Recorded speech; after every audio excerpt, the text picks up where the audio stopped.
नमस्कार दोस्तों, मैं नेहा मेत्रे आप सबका फिर से स्वागत करती हूँ परम शिष्य चैनल में। ये वीडियो पसंद आए तो इसको शेयर जरूर कीजिए और हाँ, इस चैनल को सब्सक्राइब करना ना भूलें। हाय फ्रेंड्स, एक छोटी सी सिचुएशन बता रही हूँ। ये महीने में माँ को ऑलरेडी पता होता है कि पैसे कम है और इसी सिचुएशन में उसका बेटा रवि जब उसका वो गुल्लक तोड़ देता है तो उसको गुस्सा आ जाता है। अभी ये सिचुएशन में हमें लगता है कि रवि ने जो किया वो गलत किया। माँ जब रवि को गुस्सा होके पूछती है कि रवि तूने ऐसा क्यों किया, तो रवि बोलता है कि माँ मुझे पता है तुम्हारे पास पैसे कम है और इसके लिए मैं तुम्हारी हेल्प करना चाहता हूँ। अभी यहाँ पे हमें लगता है कि रवि ने जो किया वो सही किया। दोस्तों, हमारे साथ कुछ ऐसे ही होता है। बिना कुछ जाने समझे किसी भी बात के लिए हम लोग इमीडिएटली एक कंक्लूजन पे आते हैं कि क्या सही है और क्या गलत है। तभी तो वो चाय बनाने वाला भी देश के प्रधानमंत्री ने ऐसे करना चाहिए, मुख्यमंत्री ने ऐसे करना चाहिए, ऐसे जजमेंट्स देता है।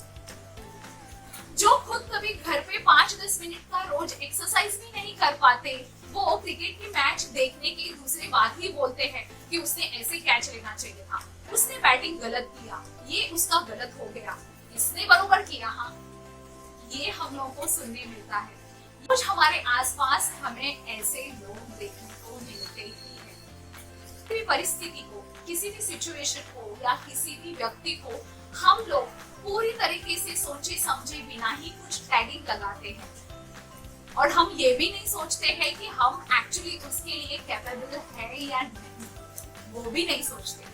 इस तरह से जजमेंट करना मानसिक तौर पे हम पे क्या असर करता है, ये सोचना बहुत ज्यादा जरूरी है।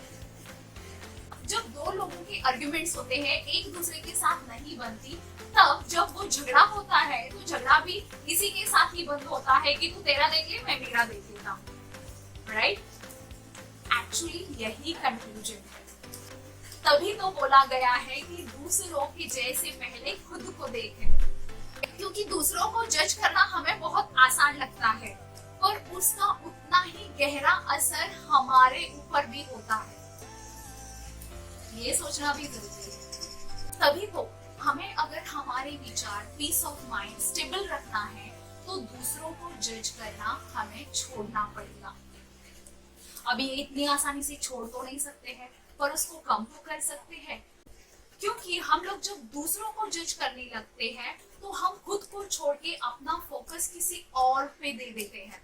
अब यहाँ पे हम लोग अपनी एनर्जी किसी और सिचुएशन पे, किसी और पर्सन पे वेस्ट करते हैं। होता ये है कि हम खुद से डिस्कनेक्ट हो जाते हैं। और तभी तो आप सब लोगों ने भी ये एक्सपीरियंस किया रहेगा कि जो हमारा कोई नजदीकी होता है, वो अगर हमारे अनुसार बिहेवियर नहीं करे तो हम लोग उसको बोलते हैं कि तूने ये गलत किया, तूने ये सही नहीं किया। और जब हम लोग वो बोलते रहते हैं तो हम खुद भी मन में बहुत ज्यादा डिस्टर्ब होते हैं, क्योंकि हम अपने आप से बहुत दूर चले जाते हैं। अगर आज के बाद आप किसी को जज कर रहे हो तो उसके पहले 2 सवाल अपने आप से जरूर पूछना।